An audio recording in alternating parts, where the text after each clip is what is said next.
नमस्कार सर्वांना आणि स्वागत आहे तुमचं सर्वांचं आपल्या चॅनलमध्ये। तर आज कामांची सुरुवात आहे ना हे बेडशीट चेंज करण्यापासूनच केली होती आणि चला म्हणलं आता लगेच व्हिडिओला ही सुरुवात करून देऊया। तर आज आहे ना मला बेडशीट हे चेंज करून घ्यायचंच होतं आणि बऱ्याच दिवस झालं हे काय मी चेंज केलेलंच नव्हतं आणि माझ्याकडे ना आता मी जे काढलं बेडशीट सेम तसंच दुसरंही आहे, पण कधी कधी असा चेंज थोडासा केला बेडशीटमध्ये तर छानही वाटतं, म्हणून म्हणलं की आता चला दुसरं टाकून घेऊया। आणि ही मॅट्रेस आहे ना जी मी त्याच्यावर टाकलेली आहे तर ती प्रोटेक्ट करण्यासाठी वरतून मी जे मॅट टाकलेली आहे तर खरंच ती खूप छान आहे। आता पहिले तर विषू आहे ना म्हणजे सू वगैरे करायचा तर तेव्हा त्याने खूप हेल्प झाली।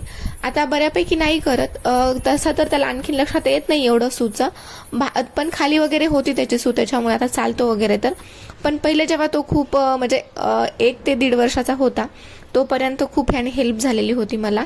आणि त्याच्यानंतर आता हे व्हाईट बेडशीटचं काय होतं ना की म्हणजे आता तर तो खूप असा म्हणजे खायला वगैरे दिलं तर इकडे तिकडे घेऊन खात असतो, फिरत असतो, त्याच्यामुळे खाल्लेलं वगैरे सगळं त्याच्यावरती पडतं आणि असं बेडशीट वापरलं तर तेही खराब होऊन जातं। त्याच्यामुळेच मी असे बेडशीट थोडे अवॉइड करते, पण वेगळा लुक येतो आणि थोडं आपल्याला हे पाहायला छान वाटतं, त्याच्यामुळेच मग मी हे चेंज करून घेतलं आणि बाकीही आवरायला घेतलं लगेच। तसं तर आहे ना आमचा बेड हा हायड्रॉलिक आहे, त्याच्यामुळे आता हे ब्लँकेट वगैरे याच्यामध्ये खाली टाकून देता येतं, पण असं होतं की आता पहिले तर मी बेड घेतला तेव्हा ह्या सगळ्या गोष्टी त्याच्यामध्ये टाकून द्यायचे, पण आता वरचीवर असं व्हायला लागलंय की नको, आता उचलायला त्याचा कंटाळा येऊन जातो आणि वरती ठेवलं तर असं पटकनही होऊन जातं आणि घ्यायचं जरी असेल दिवसभरातून कधी तरी पटकन होऊन जातं, त्याच्यामुळे मी आता हे असं वरतीच ठेवून देते।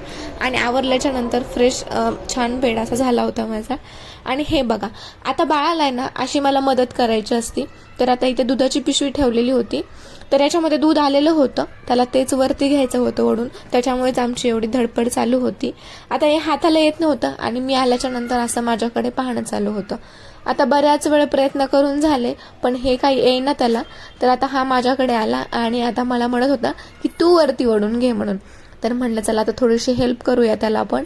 आणि मागे एक दिवस काय झालं ना तर तो असाच दूध ओढत होता आणि ओढता ओढता त्याच्या हातातून परत पिशवी खाली पडली आणि पिशवी कशी अचानक दुधात खाली पडून गेली आणि दूध सगळं सांडून गेलं, त्याच्यामुळे तो काय करतो ह्या कामांकडे सगळं लक्ष द्यावं लागतं। आणि आता बघा ना त्याला त्याच्याच हाताने आता ही पिशवी आहे ना अशी किचन वाट्यावर आणून ठेवायची। आता हे 1 दिवसाचंच नाही तर त्याला आता हे प्रत्येक दिवशी त्याला सवयच झाली आहे, दूध पिशवी जरी वरती घेता नाही आली तरी ती काढायची आणि अशी किचन वाट्यावर नेऊन ठेवायची। आता ह्याचं झालं तर आता म्हणलं चला लगेच दूधही गरम करून घेऊया आणि बाकी ही किचनमधली छोटी मोठी कामे होती तर तीही करायला घेतली। आता विशूच्या बाबाचा तर टिफिन तसा सकाळीच होतो, पण आमच्या दोघांसाठी पोळ्या राहिल्या होत्या बनवायच्या।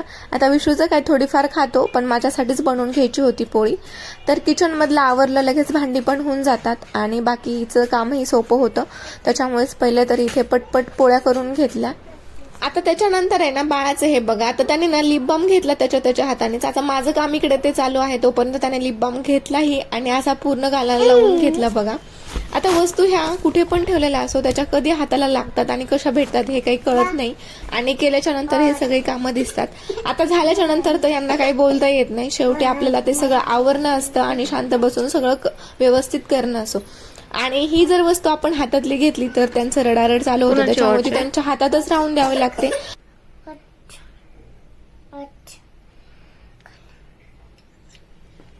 आता त्याच्यानंतर आमच्या हाताला ही वॉच लागलीये आणि आता वॉचचं कसं झालं ना, एक दिवशी आम्ही बाहेर गेलो होतो तेव्हा त्याच्या हातामध्ये ही वॉच घातली होती आम्ही, तेव्हापासून त्याचं असं चाललं असतं की कुठेही दिसली की लगेच मला घालून दे।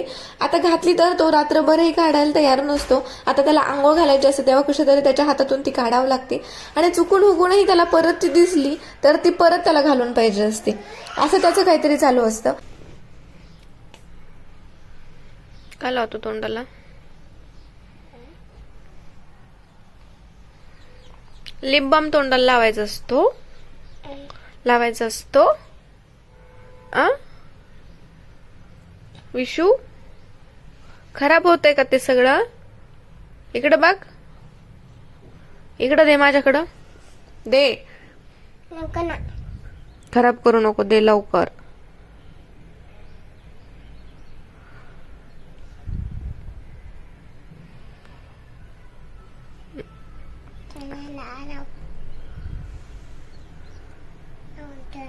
हे दे आता, ते लाव तोंडाला तुझं।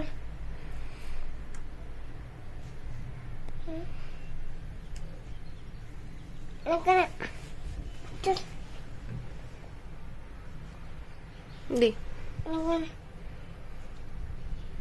सोड.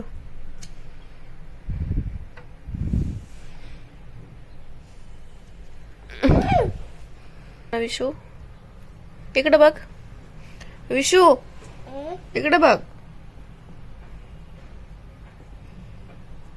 आता विशूचं तर काय दिवसभर हे काम ते काम याच्यामध्ये त्याचा टाइम जातच असतो काहीतरी करण्यामध्ये. आता आपली ही बाकीचे कामं पडलेली असतात ती सर्व करायची असतात आणि ह्यांना सांभाळून सगळी. आता त्याला ना पहिले तर ही पिचकारी थोडंसं पाणी भरून दिली आणि मला हे बाथरूम क्लीन करायचं होतं तर तेच करायला घेतलं.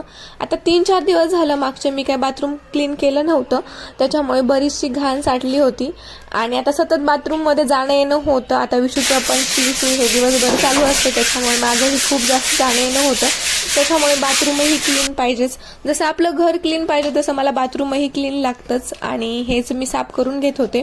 सोबतच बघा आता इथे बाळाचं हे मध्ये मध्ये करणं चालूच होतं. आता ही पिचकारी त्याला नव्हती पाहिजे, त्याला मी जे काम करते ते पाहिजे होतं करायचं. आणि आमच्या इकडे ना पाणी खूप जास्त जातं त्याच्यामुळे ना असं पाणी ड्रम मध्ये भरून ठेवावं लागतं आणि आताही पाणी गेलेलं होतं त्याच्यामुळे ना मी बाथरूम धुण्यासाठी हे ड्रम मधलंच पाणी वापरलं आणि आता कपडे धुवायलाही तिथलंच पाणी घेऊन आली होती. तर आता मशीनमध्ये तर मी कपडे लावत असते पण पाणी नसल्यामुळे काही कपडे मशीनमध्ये लावली नव्हती तर मला ही हातानेच धुवायची होती. आणि जर थोडे कपडे असतील तर मी अशा हातानेच धुत असते. हाताने कसे थोडी पटकनही होतात आणि मशीनमध्ये अर्धा ते पाऊण तास जातोच कपडे लावल्याच्या नंतर. तर इथे माझं तेच चालू होतं आणि इथे बघा आता इथे पण ना विशूचं असं मध्ये मध्ये करणं चालू आहे. आता मी जे काम करन ते त्याने केलंच पाहिजे तर त्याला इथे त्याची क्रॉक्स धुवायचे होते तर ते तो धुत होता.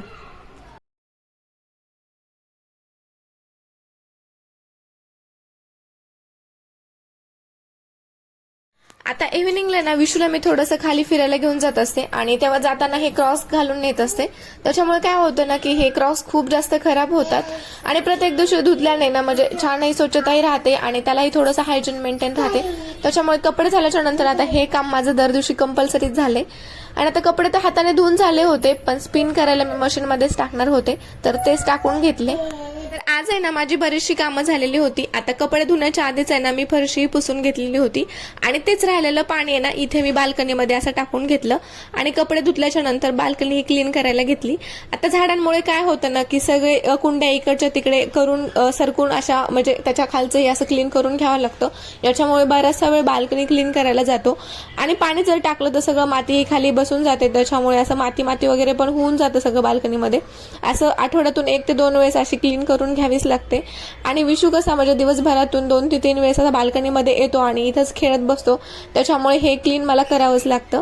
आणि क्लीन केल्याच्या नंतर असं छानही वाटतं आणि उन्हाळ्यामध्ये कसं थोडंसं थंडही होतं घर.